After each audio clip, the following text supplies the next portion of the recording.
Okay, so I'm out in the garage today, and today's actually Thanksgiving, so happy Thanksgiving to everybody out there. It's 2024, and this is the Predator Harbor Freight generator, the super quiet inverter generator that they have, and I just figured I would do a quick unboxing on it and kind of go over a few things. They had this on the Black Friday sale. It actually started Monday. Went Monday, Tuesday, Wednesday for the Inside Track Club members. This generator is normally $7.99. They had it on sale for $5.99. They was closed today and tomorrow through, I guess, Sunday for normal customers. They'll have the opportunity to buy this as well. It's normally $7.99 and it's $5.99. This is very popular among people that do a lot of camping, RVing, stuff like that. So let's go ahead and get into it. One thing to point out before we open this up is you will also need to pick up a quart of oil. It takes 20 ounces to fill it up. It does not come with oil in it. It's 10W30, just any of your standard SAE 10W30s will work. I actually bought the mobile one. And it's a full synthetic, so you can put that in there as well. So, but let's go ahead and jump to getting an unboxing here and see what all we got. So, I'll come around here to the back side, and of course, right out the gate, you get your safety information about this is not an inside generator. You need to make sure you have it outside and so far away from the house. And then you got the startup guide and your owner's manual and all that comes with it. Let's remove some of the packaging here and get that out of the way. Comes with a handy dandy oil fill funnel, which will come in handy. Comes with a 30 amp twist lock RV adapter there.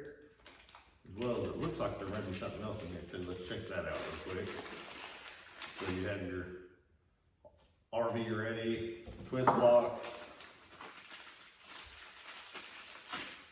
as well as there is a, this is not your standard 110 plug. It's actually, let's see here, it's a DC 12 volt, 8 amp max is what this is.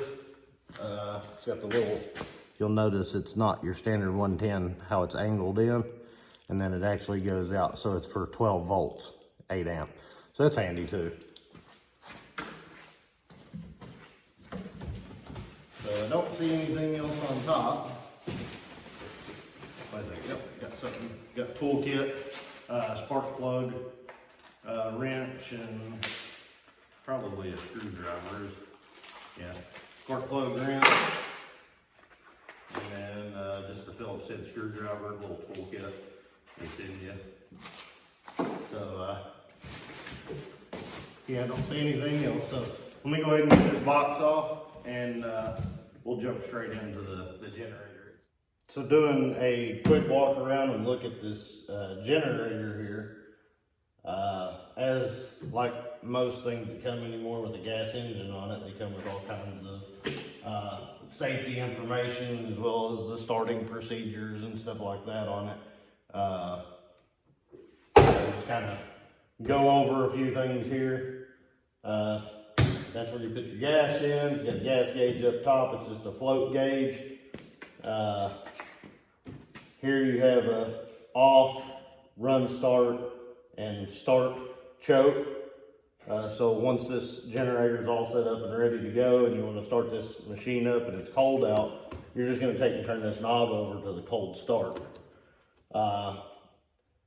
Pull start it, or once we get the battery hooked up, just hit your starter button there. It should fire right up. Turn it back up to your run start, and that's where it's just going to run at. Make sure when you go to start this machine, this ESC here, the controller, is turned to the off position. I'll explain that in just a second. But get the generator running, let it warm up just a second or whatever, and then you're going to plug your stuff in. You do not want your stuff plugged in when you start this. you always want to start it, let it run for just a second, and then plug it in to avoid surges, stuff like that, to mess up electronics and things, so, or even possibly the generator. So now if you've had this generator running and you just shut it off for a few minutes, maybe you have to fill it up and then you go to start it back and the engine's still warm, you can actually just start it in the run start position here. And the reason for that is the motor's already warm. You don't need to choke it. So, and then in order to shut the generator off, you want to go ahead and just unplug your stuff and then shut the generator off and turn it to the off position. Like I said, over here on this side, you got your pull start, and down to this ESC. What this is you've probably been around generators before, and you know you have your stuff plugged in, and the generator is just running wide open all the time. Well, this generator here indicates the load. So you know if you have, say, a refrigerator plugged in and the compressors on them kick in and out, this generator will actually idle down so that it's not consuming as much fuel when that appliance or air compressor or whatever it is you may be running is not kicked on. And then once it kicks on, it detects that and it ramps RPMs up. So for that reason, you tend to get longer run times out of generators like this too, with the amount of fuel you have. So as an example, this generator here is, I believe it's up to 11 hours. Yeah, it's up to 11 hours of run time. So a lot of that depends, of course, on the load that you're putting on it. But so you have your standard, you know, 120 volt house plugs, your breaker switches for them, as well as the RV. That's what most people are going to be getting these generators for. So before we can use it, it does come with a battery, but before you use it, like I said, you got to add the oil, but you're also going to have to hook up the battery. The battery does come with it. It's funny or whatever, the little toolkit that they send with this, it comes with a wrench for the spark plug, and this screwdriver may flip around where it's got a flathead on the other side. I haven't checked that yet, but when I first pulled it out, I noticed it was a Phillips. Oh, look at that flathead. So they do send everything that you need to work on this, because in order to get in here where your battery is, you're just going to simply turn this little flathead, like a half a turn or quarter of a turn actually. You pull your battery cover off. It's got a little rubber strap here, and your battery cable's there, red for positive, of course, and black for negative. You're going to pull your battery out. Easier said than done, right? Come around here.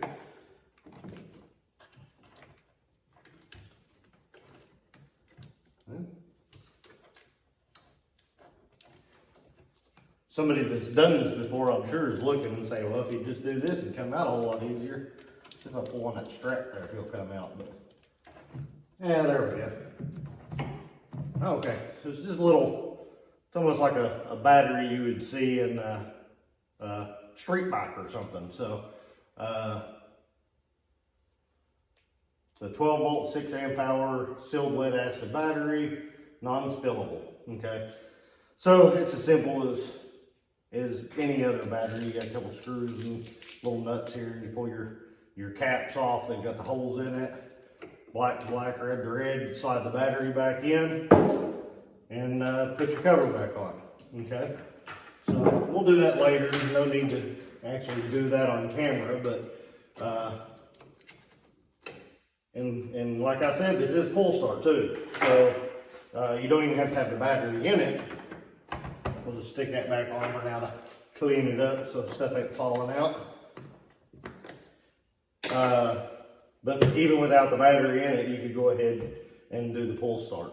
So you also, right here, as you notice this thing rolls, you can actually go like that and lock your wheels in as well with that little switch there. And move it around to the side over here is where you put your oil in before you get started. I'm just gonna, well, let's see here. turn that knob. There we go. Door pops off, and you have your oil fill here and your dipstick. I'll bring you in closer here so you can actually see it. Okay, so this is your oil fill and dipstick. So you simply just get in here, turn it a time or two, spin it out. As you can see, no oil present. It looks like they've had oil in it. Probably started up to do a test run and then they drain it back out, I guess, for shipping. But so this takes 20 ounces of 10W30. And based off of the instructions, you can actually just take and fill this thing up till the oil is coming out right here. So just fill it all the way up to the point that it won't take any more. And then you screw your dipstick back in. Once the oil's up on the threads here, that's 20 ounces. So one thing that they have changed on these models, if you have an older model, you'll know what I'm talking about. But I've actually seen a few people complain both ways on this. Down here where this hose comes out, that's your oil drain. So if you're gonna change the oil in this, there used to be I think it was a 10 millimeter bolt that you would take out or nut, and essentially you take that out, the oil would drain out. There's a hole in the plastic down here. There's a little rubber grommet down here, and it would just run out and go out the bottom of the machine. I guess, some people felt as if, it wasn't a clean enough job. Maybe it was leaving oil in the bottom of the pan or whatever. So they decided to put this hose on there. From everything I've seen, you gotta be real careful because it's only like a quarter of a turn and then this comes off and then your oil's gonna start draining out of it. So always make sure that you have this turned, it's in place, you put it back in and then check it again. Yeah, it's still in place. But if you have it up like this, it probably ain't gonna drain anyway. But that leads to another problem.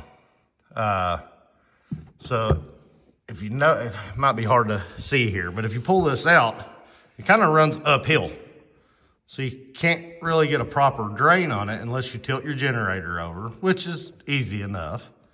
Probably the easiest of the recommendations, I guess. But there's also, they still have the rubber grommet. Let me see if I can get it knocked out or if you can see it down in there. Yeah, there it is. So right here's where it's at. See if I can get a hold of it and pull it out.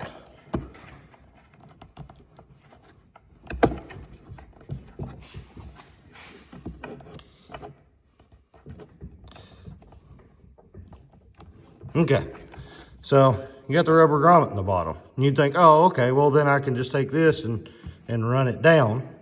Simple as that every time I change my oil.